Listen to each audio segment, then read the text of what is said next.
Shocking ABC General Hospital twist. Drew's blackmail scheme backfires in deadly confrontation. The tension that has been building in Port Charles for months is about to reach a devastating climax, as Drew Cain's relentless blackmail campaign against Dr. Portia Robinson pushes her to the breaking point. For weeks, viewers have watched in horror as Congressman Drew Cain has systematically terrorized the people of Port Charles with his manipulative schemes. His blackmail of Dr. Portia Robinson over her alteration of Heather Weber's medical test results has been particularly cruel, forcing the dedicated physician into impossible situations that compromise everything she stands for. The psychological warfare Drew has waged against Portia represents some of the darkest storylines ABC General Hospital has ever explored. This isn't just about power or control. It's about a man who has completely lost his moral compass in pursuit of his obsessions. Drew's latest demand crosses every line. The final straw comes when Drew makes his most outrageous demand yet, forcing Portia to falsify Michael Crinthus's blood work to make him appear as an opioid addict. This isn't just about medical ethics anymore. This is about destroying an innocent man's life and family for Drew's twisted agenda. To win back Willow Tate, Portia has already endured months of psychological torture under Drew's thumb. The stress has taken its toll on her marriage to Curtis Ashford and threatened everything she's worked for at ABC General Hospital. But this latest demand proves that Drew will never stop. He will continue to escalate his threats and demands until he destroys everyone in his path. Drew's complete lack of empathy becomes crystal clear in these final moments. Even faced with Portia's obvious distress and pleading, he shows no mercy whatsoever. His cold, calculated cruelty in these scenes will be remembered as some of Cameron Matheson's most chilling performances on the show. The breaking point, a doctor's desperate decision. Unable to see any way out of Drew's web of blackmail and threats, Portia makes a decision that will shock Port Charles to its core. Years of medical training, dedication to helping others, and maintaining her integrity as a physician mean nothing when faced with a sociopath who will stop at nothing to get what he wants. The night that changes everything begins like any other. Drew, confident in his control over Portia, continues his psychological warfare through threatening phone calls and messages. But this time, something inside Portia snaps. The constant fear, the sleepless nights, the knowledge that Drew will never stop his cruel games. It all becomes too much for the normally level-headed doctor to bear. Portia's transformation from healer to someone capable of violence represents one of the most dramatic character developments in recent ABC General Hospital history. Brooke Care's portrayal of this psychological breakdown promises to be both heartbreaking and terrifying. A plan born from desperation. With Curtis away and unable to protect her from Drew's latest threats, Portia realizes that she's completely alone in this nightmare. The authorities can't help her. Drew has covered his tracks too well. Her colleagues at the hospital don't know the full extent of what she's enduring. Even resigning from her position wouldn't stop Drew from continuing to torment her and potentially destroying Curtis's life as well. In a moment of pure desperation and survival instinct, Portia makes the unthinkable decision. If Drew won't stop his campaign of terror through reason or mercy, then perhaps he needs to be stopped permanently. The oath to do no harm that has guided her entire career suddenly seems meaningless when faced with someone who exists only to harm others. The irony that a doctor, someone sworn to preserve life, becomes Drew's executioner adds layers of tragedy to this storyline that will resonate with viewers for months to come. The night everything changes. Under the cover of darkness, Portia prepares for what she believes may be her only chance at freedom. Donning a hooded sweatshirt and gathering her courage, she makes her way to Drew's residence. The weight of what she's about to do should terrify her, but instead, she feels an odd sense of calm. The calm that comes from finally taking action. After months of feeling powerless, Drew's house stands before her like a fortress of evil, where so many of his schemes have been hatched and so much pain has been orchestrated. As she approaches, Portia knows there's no turning back. This is her moment to end the nightmare once and for all. The symbolism of Portia approaching Drew's home, a place that has become synonymous with manipulation and cruelty, creates a powerful visual that represents good finally standing up to evil, even when it requires desperate measures. A confrontation years in the making. When Drew opens his door and sees the hooded figure before him, his trademark arrogant smirk falters for just a moment. But even faced with clear danger, his sociopathic nature prevents him from understanding the gravity of what he's brought upon himself. Instead of showing fear or remorse, He likely tries one last manipulation, perhaps thinking he can talk his way out of this situation, just as he's talked his way out of every consequence for his actions. But Portia is beyond words now. Months of psychological torture have led to this moment, and no amount of Drew's smooth talking can undo the damage he's caused. The confrontation is swift and final, a single gunshot that ends not just Drew's life, but his reign of terror over Port Charles. This final confrontation between Drew and Portia represents the ultimate collision between good and evil, where the good person is forced to do something terrible, to stop something even worse from continuing, an innocent witness to tragedy. The most heartbreaking aspect of this tragic turn of events is that Scout Kane, Drew's young daughter, becomes an unwitting witness to her father's violent end. The trauma of seeing her father lying in a pool of blood will undoubtedly haunt the child for years to come, adding another layer of tragedy to an already devastating situation. The young girl, already having lost her mother Sam McCall, now faces the additional trauma of witnessing her father's murder. It's a cruel irony that Drew's own actions have led to his daughter experiencing such horror. The impact on Scout represents the collateral damage of Drew's actions, innocent victims, who suffer because of his choices, even in his final moments. The investigation begins. Detective Dante Falconeri arrives at the scene to find a traumatized Scout and very few useful clues.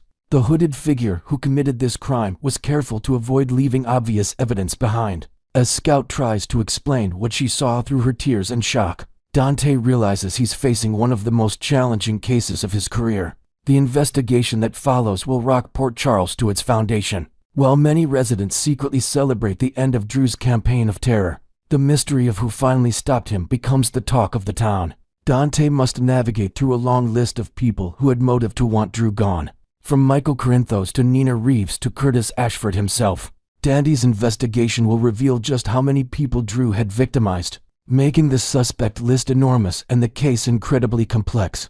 A secret that must be kept. As Portia returns home that night, she must find a way to act normal while processing what she's done. The relief she feels at finally being free from Drew's blackmail is complicated by the knowledge that she's taken a life, something that goes against everything she's believed in as a doctor. The coming days will test Portia's ability to maintain her composure. As the investigation intensifies and suspicion falls on various Port Charles residents, can she keep her secret safe? Or will the guilt and pressure eventually cause her to confess to her desperate act?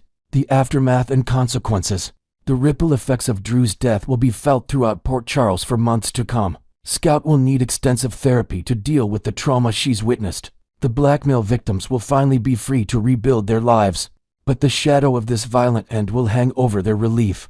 For Portia, the question becomes whether she can live with what she's done, even if it meant saving herself and others from Drew's continued torment. The investigation will continue, and eventually, the truth may come to light in ways that none of them expect. Next, we're diving deep into the swirling rumors surrounding Nikolas Cassadine's potential comeback. That's got everyone buzzing. Oh, fellow Port Charles enthusiasts, if there's one name that's been lighting up fan forums and social media feeds lately, it's Nikolas Cassadine. This enigmatic prince of the Cassadine dynasty has always been a magnet for drama, and recent twists both on-screen and off have fans speculating wildly about his possible return to the beloved ABC soap. Imagine the intrigue. Could Nikolas break free from his prison confines and reclaim his spot in the chaotic world of General Hospital? And if he does, who might step into those stylish shoes? Perhaps a face we've cheered for before. This chatter isn't just idle gossip. It's fueled by heartfelt messages from past actors and subtle nods in recent episodes that hint at bigger storylines ahead. Let's unpack this step by step, exploring the character's rich history and why his reappearance could shake things up like never before. Nikolas first stormed onto our screens back in 1996, bringing a mix of royal allure and dark family secrets that instantly captivated viewers. Portrayed originally by the charismatic Tyler Christopher, he became an instant icon, weaving through tales of love, betrayal, and Cassadine curses that kept us hooked for years. Christopher's portrayal was nothing short of legendary. He embodied Nikolas's brooding intensity and vulnerable heart, making him a staple until 2016. But life on a soap is never straightforward. During Christopher's breaks, other talented performers stepped in to keep the character's legacy alive. For instance, Colton Scott brought his own flair to the role from 1999 to 2003, adding layers of youthful rebellion and romantic entanglements that expanded Nikolas's world. These shifts weren't just casting changes, they reflected the evolving dynamics of the show, introducing fresh interpretations that sometimes divided fans, but always kept the storyline pulsing with energy. Think about how each actor infused Nikolas with unique traits. Scott's version, for example, delved deeper into the character's strained family ties, creating memorable confrontations that still resonate in reruns today. Fast forward to more recent times, and the role saw even more transitions that added to the excitement. In 2019, Marcus Coloma slipped into Nikolas's persona, delivering a performance filled with cunning schemes and passionate reunions that reignited old flames. But when Coloma needed a stand-in, Adam Huss jumped aboard temporarily, proving he could handle the character's complex psyche with ease. By 2023, after Coloma's departure, Huss fully claimed the role, guiding Nikolas through a tumultuous arc that culminated in a dramatic prison sentence. This era introduced innovative plot twists, like hidden alliances and shocking revelations, that made Nikolas's downfall feel both inevitable and heartbreaking.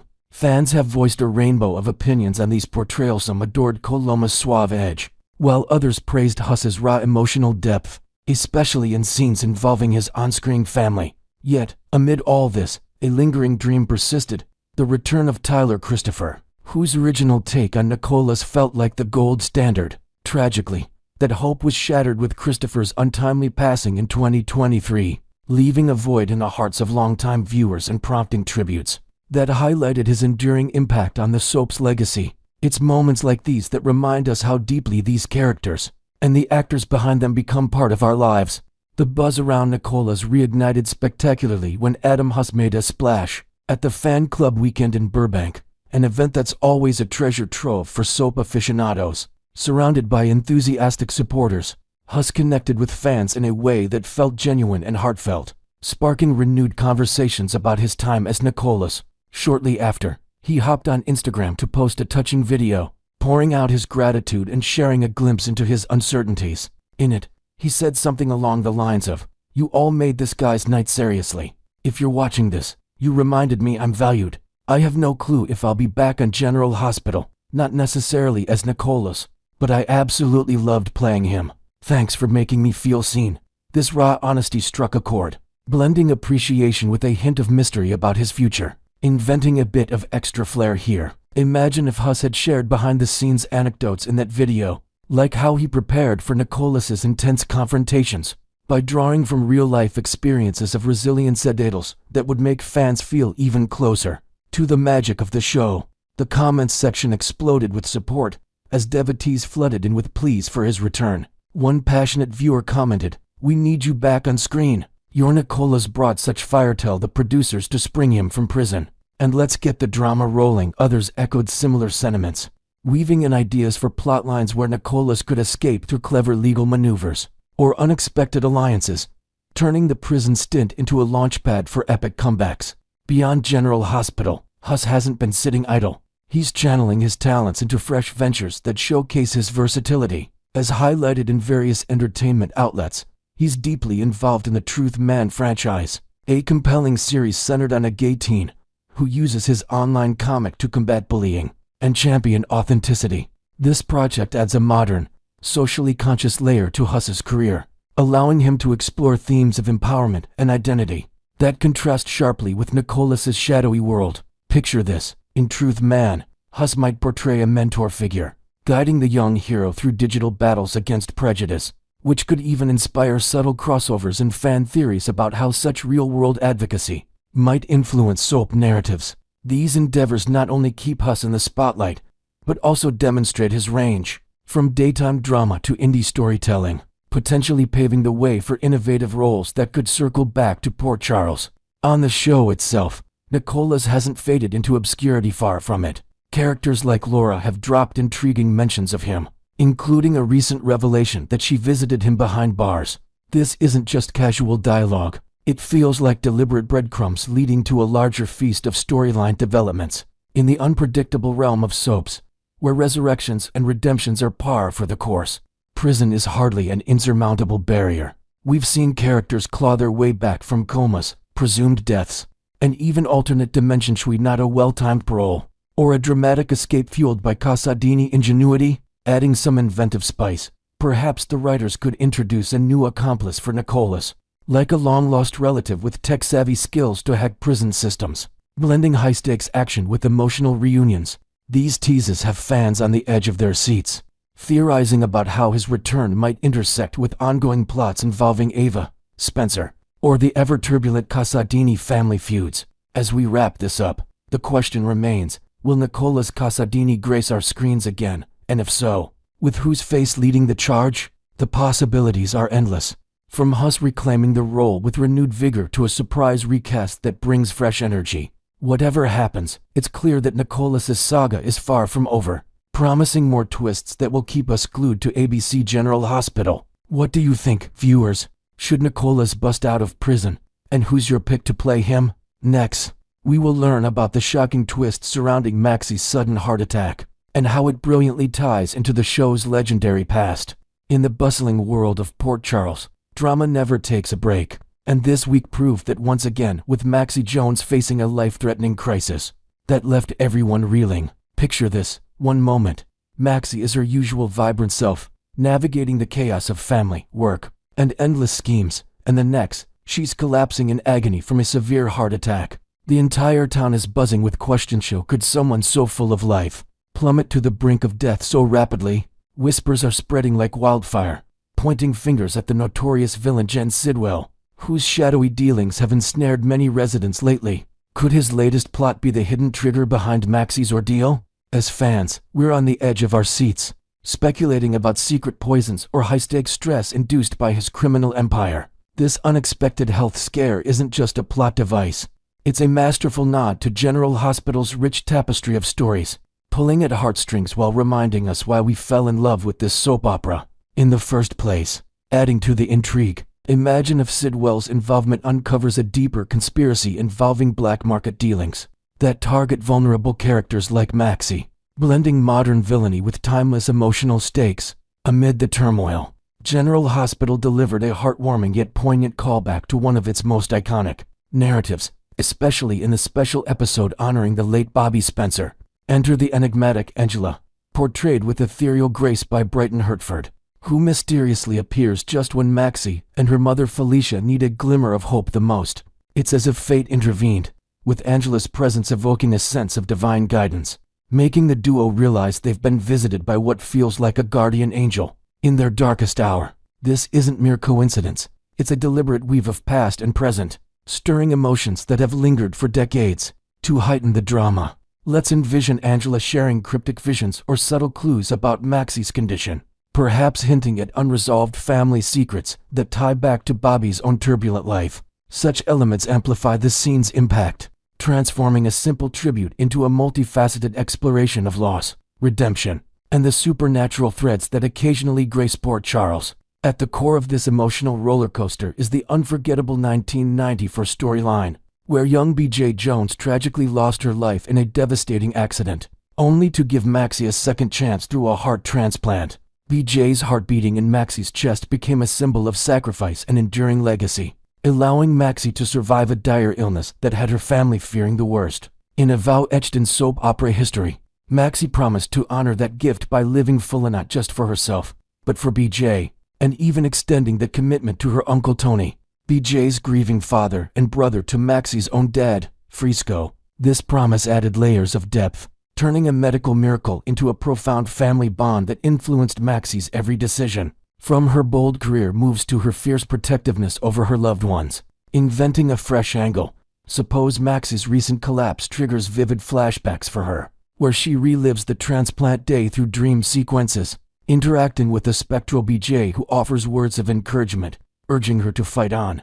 This invented element enriches the narrative, emphasizing how BJ's spirit continues to inspire resilience in the face of adversity. The decision to center Maxie's current health crisis around her heart condition is nothing short of genius, especially as it aligns with actress Kirsten Storm's real-life need for a medical hiatus. By drawing on this pivotal piece of history, the writers remind us daily of the fragility Maxie carries, the knowledge that her survival stemmed from a cousin's untimely death in a bus crash that shattered the Jones family. Every beat of her heart is a testament to BJ's generosity, turning ordinary moments into profound reflections on gratitude and purpose. To expand this, imagine the show incorporating therapy sessions where Maxie confronts survivor's guilt, delving into how this event shaped her relationships, like her close bond with her children or her complicated romantic history. Such additions provide a deeper psychological dive, showing how past traumas resurface, making her departure from the screen feel organic and emotionally charged, while setting up potential returns filled with growth and revelation. For longtime devotees of General Hospital, this plotline serves as a glorious revival of a phenomenally crafted tale, masterminded by the legendary head writer Claire Labini, whose storytelling prowess elevated the show to unparalleled heights. Labini's narrative didn't just focus on Maxie and BJ's immediate family. It enveloped a web of beloved characters, including the steadfast Max Scorpio, who stepped up as a father figure, the insightful psychiatrist Kevin Collins, offering emotional support, the wise patriarch Alan Quartermain, providing medical expertise, the charming singer Miguel Morez, adding a touch of romance amid sorrow, and the no-nonsense Ruby Anderson, whose diner became a hub for communal grieving. This ensemble approach created a symphony of heartbreak, where each character's arc intersected, amplifying the overall pathos, inventing new details. Perhaps Labini's script included hidden Easter eggs like symbolic jewelry passed from BJ to Maxie, or community fundraisers that highlighted Port Charles' unity, elements that could be echoed in the current storyline for added nostalgia. These touches remind us of an era when every episode felt like a meticulously woven masterpiece, blending realism with dramatic flair. As Maxie's trauma unfolds, we're left hoping it unleashes a torrent of heartbreak, raw emotion, and high-stakes drama comparable to that landmark 1994 arc. Will it lead to intense family confrontations, miraculous recoveries, or even supernatural interventions that challenge the boundaries of soap opera storytelling? The potential is immense, with possibilities for crossovers involving other characters touched by similar losses, creating ripple effects across Port Charles. Even if it doesn't reach those lofty peaks, there's undeniable joy in revisiting a time when General Hospital was firing on all cylinders, dominating daytime TV with innovative plots and unforgettable performances. This callback not only honors the show's golden age, but also reignites passion in viewers, proving that true classics never fattily evolve to captivate new generations. Stay tuned, spoilers fans, as we dive deeper into what this means for Maxie and the ever-twisting world of General Hospital.